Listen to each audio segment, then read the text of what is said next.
முகலாயர்கள் இந்த டாப்பிக்ல இருந்து 10 முக்கியமான கேள்விகளை நம்ம பார்க்கலாம். ஃபர்ஸ்ட் முகலாயர்கள் அப்படிங்கிறது யாருன்னா, மங்கோலிய செங்கிஸ்கான், துருக்கிய தைமூர் ஆகியோரின் வழித்தோன்றல்கள் தான் முகலாயர்கள். இந்த முகலாயர்களை பொறுத்த வரைக்கும் BHAJSA பாட்ஷா அப்படின்னு ஞாபகம் வச்சுங்க. பாபர், ஹுமாயூன், அக்பர், ஜஹாங்கீர், ஷாஜகான், அவுரங்கசீப் இந்த 6 பேரும் தான் முகலாய சாம்ராஜ்யத்தை மிக உயரத்துக்கு கொண்டு போனவங்க. இதில் பாபர் அப்படிங்கிறவர் முகலாய சாம்ராஜ்யத்தை தோற்றுவித்தார். இதில் ஃபர்ஸ்ட் கொஸ்டின் நம்ம பார்த்துடலாம். எந்த முகலாய மன்னர் பில்கிரிமேஜ் டேக்ஸை 1563லையும் ஜிசியா அப்படிங்கிற டேக்ஸை 1564லையும் அபாலிஷ் பண்ணது, ஒழிச்சது அப்படின்னு பார்த்தீங்கன்னா அக்பர். பில்கிரிமேஜ் டேக்ஸ்னால் தமிழில் யாத்ரீகர்களுக்கு மீதான வரி.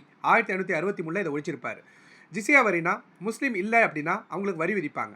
இந்த ஜிசியா அப்படிங்கிற வரி 1764 ஒழிச்சது யாருன்னு கேட்டிங்கன்னா அக்பர். அக்பரை பொறுத்த வரைக்கும் ஒரு மத சகிப்புத்தன்மை கொண்டவர். இவர் ஃபாலோ பண்ண கொள்கை பேர் சுல்-இ குல் அப்படின்னு சொல்லுவாங்க. செகண்ட் கொஸ்டின் பாருங்க. Which battle is known as the battle that decided the fate of India?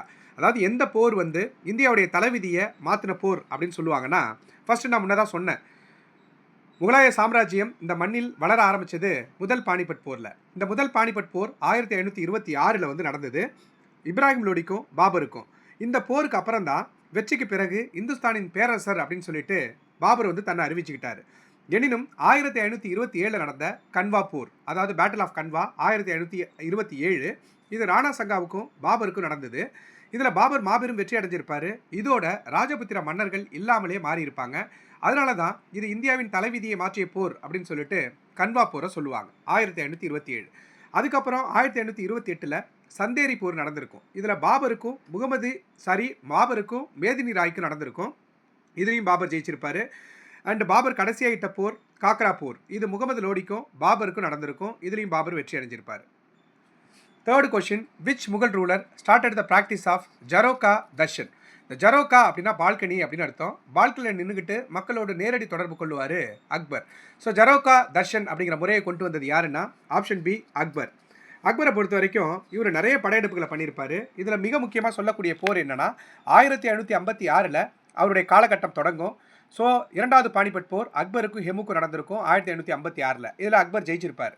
அதுக்கப்புறம் 1576 ஹால்திகாட் போர் அப்படி நடந்திருக்கும். இது ராணா பிரதாப் சிங்குக்கும் அக்பருக்கும் நடந்திருக்கும்.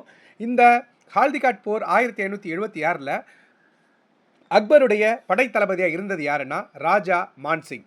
இந்த ராஜா மான்சிங்கை பொறுத்த வரைக்கும் அக்பரின் நம்பிக்கைக்குரிய படைத்தளபதி அப்படின்னு சொல்லுவாங்க. அக்பரால் பெரிதும் விரும்பப்பட்ட நண்பர் யாருன்னு கேட்டால் ராஜா பீர்பால். அக்பர் அவையில் நில வருவாய் அதிகாரியாக இருந்தது யாருன்னு கேட்டால் ராஜா தோடர்மால். நில வருவாய் அதிகாரியாக இருந்து பின் திவானா பதவி அடைஞ்சிருப்பார். அடுத்த கொஸ்டின் பாருங்க. The revenue system known as Dahsala system was introduced by? Dahsala அப்படிங்கிற முறையை யார் அறிமுகம் செய்தது அப்படின்னு கேட்டிங்கன்னா, ஆப்ஷன் பி ராஜா தோடர்மால். ராஜா தோடர்மலை பொறுத்த வரைக்கும் தாகசாலா முறையை கொண்டு வந்தார். இதுக்கு இன்னொரு பேர் ஜப்தி முறை அப்படின்னு கூட சொல்லுவாங்க. ஜப்தி முறைனா என்ன அர்த்தம் அப்படின்னா, அந்த நிலத்தில் உருவாகக்கூடிய உற்பத்தியை, அதனுடைய ஆவரேஜ் இருக்கும் இல்லையா, சராசரி, அதை 10 வருஷத்துக்கு கால்குலேட் பண்ணிவிட்டு வருவாயை ஃபிக்ஸடாக பார்த்தீங்கன்னா கட்ட சொல்லுவாங்க. ப்ளஸ் இது ஒரு டாக்ஸ் அட்மினிஸ்ட்ரேஷனுக்கு, வரி நிர்வாகத்துக்கு ஒரு மிக முக்கியமான ஒரு சிஸ்டமாக, ஒரு முறையாக இருந்தது. ஸ்டார்டிங்கில் அக்பரோட தலைநகரம் எதுன்னு கேட்டாங்கன்னா ஆக்ரா இருந்தது. பின்னாடி அக்பருடைய தலைநகரம் ஃபதேக்பூர் சிக்ரி அப்படின்னு சொல்லிட்டு மாறிடுச்சு. இந்த ஃபதேக்பூர் சிக்ரி நகரத்தை உருவாக்குனது யாருன்னு கேட்டிங்கன்னா அக்பர். ஓகேங்களா? அக்பர் அவையில் இருந்தவங்களை நவரத்தினங்கள் அப்படின்னு சொல்லுவாங்க. அதில் அக்பருடைய தலைமை ஆலோசகராக இருந்தது யாருன்னு கேட்டிங்கன்னா அபுல் ஃபாசல். ஓகேங்களா? அப்புறம் அக்பர் அவையில் இருந்த ஒரு பாடகர் யாருன்னா தான்சேன். இவர் ஹிந்து பாடகர், முஸ்லீமா மதம் மாறிய இந்து பாடகர் அப்படின்னு சொல்லுவாங்க. அடுத்த கொஸ்டின் பாருங்கள். Which Mughal ruler tomb is known as the first garden tomb in India? அதாவது யாருடைய கல்லறை பார்த்தீங்கன்னா ஃபர்ஸ்ட் கார்டன் டாம்ப் அப்படின்னு சொல்லுவாங்க அப்படின்னு கேட்டிங்கன்னா ஹுமாயூனோட கல்லறை. ஹுமாயூனை பொறுத்த வரைக்கும் நல்வாய்ப்பு, அதிர்ஷ்டசாலி அப்படின்னு சொல்லிட்டு மீனிங். இந்த ஹுமாயூனை பொறுத்த வரைக்கும் நீங்கள் என்னென்ன ஞாபகம் வச்சுக்கணும் அப்படின்னா, 1532 சூனார் கோட்டையை முற்றுகையிட்டிருப்பார். அங்கே ஷெர்ஷா சூர் அப்படிங்கிற ஒரு ஆப்கானியர் என்ன பண்ணியிருப்பாருன்னா பொய்யான வாக்குறுதி கொடுத்து அவரை ஏமாற்றிருப்பார். ஸோ அதனால் இவர் தீன்பனா அப்படிங்கிற நகரத்தை அமைச்சிக்கிட்டு சந்தோஷமாக இருந்திருப்பார். அதுக்கப்புறம் இந்த ஷெர்ஷாசூர் பிளான் பண்ணி 1539 சவுசா போரில் ஹுமாயூனை தோற்கடிச்சிருப்பார். ஹுமாயூனுக்கும் ஷெர்ஷாசூருக்கும் நடந்த போர் 1539 சவுசா போர். அதுக்கு அடுத்த வருஷம் 1540 கன்னோசி போர் நடந்திருக்கும். இந்த கன்னோசி போருக்கு இன்னொரு பேர் என்னன்னா பில்கிராம் போர் அப்படின்னு சொல்லுவாங்க. இதுலேயும் ஷெர்ஷாசூர் ஜெயிச்சு சூர் மரபை தோற்றுவிச்சிருப்பார். Sixth question, which Mughal emperor granted permission to English east India company to establish a factory at Surat? சூரத்தில் வந்து பார்த்தீங்கன்னா ஒரு ஃபேக்ட்ரி அமைச்சிங்க அப்படின்னு பர்மிஷன் கொடுத்தது யாருன்னு கேட்டிங்கன்னா ஜஹாங்கீர். ஓகேங்களா, ஜஹாங்கீர். இந்த ஜஹாங்கீரை பொறுத்த வரைக்கும் இவருடைய சுயசரிதையை துசிக்கி ஜஹாங்கீர் அப்படின்னு சொல்லுவாங்க, துசிக்கி ஜஹாங்கீரி அப்படின்னு சொல்லுவாங்க. ஜஹாங்கீருடைய பையன் தான் குஸ்ரு அப்படின்னு சொல்லுவாங்க. இவர் அவங்க ஜஹாங்கீருக்கு எதிராக கிளர்ச்சி பண்ணது. இதுக்கு காரணம் வந்து 5வது சீக்கிய குருவான குரு அர்ஜுன் சிங் அப்படிங்கிறவர் அப்படின்னு நினச்சிக்கிட்டு குரு அர்ஜுன் சிங்கை கொலை பண்ணியிருப்பார் ஜஹாங்கீர். அதேமாரியே நீதி சங்கிலி முறையை வந்து இவர் தான் அறிமுகப்படுத்தினார். அதாவது இதை ஷாபர்ஜ் அப்படின்னு சொல்லுவாங்க. இந்த ஜஹாங்கீரோட மனைவி தான் நூர்ஜஹான். இவங்களுடைய உண்மையான பேர் என்னன்னா மெஹருநிசா. ஓகேங்களா, மெஹருநிசானா உலகின் ஒளி அப்படின்னு சொல்லுவாங்க. இந்த நூர்ஜஹானோட அப்பா பேர் தான் இரிமத் தௌலா. இந்த இரிமத் தௌலாவுக்கு நூர்ஜஹான் கட்டின கல்லறையோட பேர் பியூட்ரா டியூரா ஸ்டைலில் வந்து பார்த்தீங்கன்னா இருந்திருக்கும். ஞாபகம் வச்சு, இதெல்லாம் கேட்ட question. 7th question, which Mughal ruler built the peacock throne? மயிலாசனத்தை பில்டு பண்ணது யார் அப்படின்னு கேட்டிங்கன்னா ஷாஜகான். ஷாஜகானுடைய காலகட்டம் 1627 இருந்து 1657 வரைக்கும் இருக்கும். ஷாஜகானோட உண்மையான பேர் என்னன்னா குர்ரம் அப்படின்னு சொல்லுவாங்க. இவருடைய காலகட்டத்தை முகலாயர்களின் பொற்காலம் அப்படின்னு சொல்லுவாங்க. ஏன்னு கேட்டிங்கன்னா இவர் நிறைய கட்டியிருக்காரு. தாஜ்மஹால், முத்து மசூதி, ஜும்மா மசூதி, திவானி ஆம், திவானி ஆஸ், ஷாஜகானாபாத், ஷாலி மார்பக், ரங் மகால், முத்து மசூதி, செங்கோட்டை, இது எல்லாத்தையுமே வந்து பார்த்தீங்கன்னா கட்டியிருப்பார். அதனால் இவரை பொறியாளர்களின் பேரரசர் அப்படின்னு இவர் சொல்லுவாங்க. ஆக்சுவலாக இவர் ஸ்டார்டிங்கில் தக்காணத்தோட ஆளுநராக வந்து பார்த்தீங்கன்னா தக்காணத்தின் ஆளுநராக ஷாஜகான் வந்து அவுரங்கசீப்பை நியமனம் செஞ்சிருப்பார். மயிலாசனம் இவருடைய காலத்தில் தான் உருவாக்கப்பட்டது.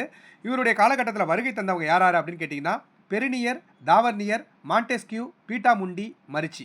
பெரினியர் அப்படிங்கிறவர் பிரான்ஸ்லேருந்து வந்த ஒரு மருத்துவர். டாவர்னியர் அப்படிங்கிறவர் வைர வியாபாரி.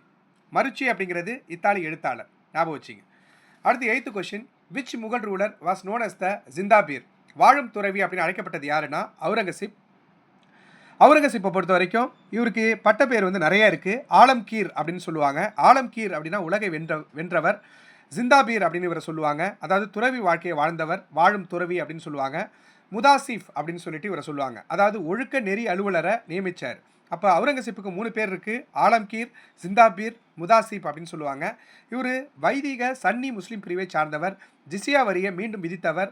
ஜரோகா தர்ஷன் அப்படிங்கிற முறையை ரத்து செஞ்சார். அதாவது இந்த காசு வாரி இறக்கிறாங்கல்ல பால்கனியில் நின்று அக்பர் கொண்டு வந்தார் இல்லையா, அதை வந்து ரத்து செஞ்சவர். வட இந்தியாவில் ஜாட் கிளர்ச்சியை வந்து ஒடுக்கியிருப்பார். சட்னாமியர் கிளர்ச்சியை ஒடுக்கியிருப்பார். சீக்கிய கிளர்ச்சியை ஒடுக்கியிருப்பார். அப்புறம் 9வது சீக்கிய குருவான குரு தேஜ்பக் பகதூரை கொலை செஞ்சிருப்பார். ஓகேங்களா, இவரை தக்கான புற்றுநோய் அப்படின்னு சொல்லிட்டு சத்ரபதி சிவாஜியை இவர் தான் சொல்லியிருப்பார்.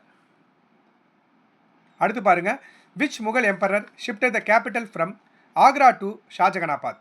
ஆக்ராவிலேருந்து ஷாஜகானாபாத்துக்கு தலைநகரத்தை மாற்றிய முகலாய மன்னர் யார் அப்படின்னு கேட்டிங்கன்னா ஷாஜகான். ஷாஜகானை பொறுத்த வரைக்கும் நான் ஆல்ரெடி சொல்லிட்டு இருந்தேன் இல்லையா, அவர் காலகட்டத்தில் வருகை தந்த வெளிநாட்டவர் யாருன்னா பெரினியர் அப்படிங்கிற டாக்டர் வந்திருப்பார். தாவர்னியர் அப்படிங்கிற வைர வியாபாரி வந்திருப்பார். மாண்டெஸ்கியூ அதாவது ஜெர்மன் நாட்டில் இருந்து மாண்டெஸ்கியூ வந்திருப்பார். இங்கிலாந்து நாட்டில் இருந்து ஒரு வணிகர் பீட்டாமுண்டி வந்திருப்பார். இத்தாலி எழுத்தாளர் மருச்சி. இவங்க எல்லாருமே ஷாஜகானை பார்க்க வருகை தந்தவங்க அப்படிங்கிற ஞாபகம் வச்சிங்க. இந்த ஷாஜகானுடைய மனைவி தான் மும்தாஜ். இந்த மும்தாஜுக்காக கட்டினது தான் தாஜ்மஹால். இது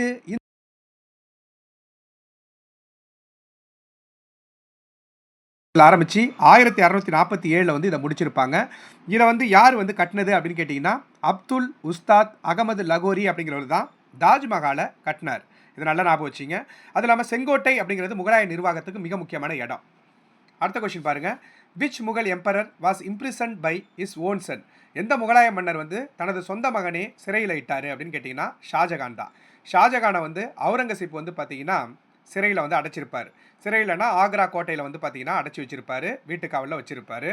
அவருடைய ஷாஜகானுடைய கடைசி வாழ்க்கை அப்படிங்கிறது தாஜ்மஹாலை பார்த்துக்கிட்டே போணுச்சு அப்படின்னு சொல்லுவாங்க. ஓகேங்களா, இதில்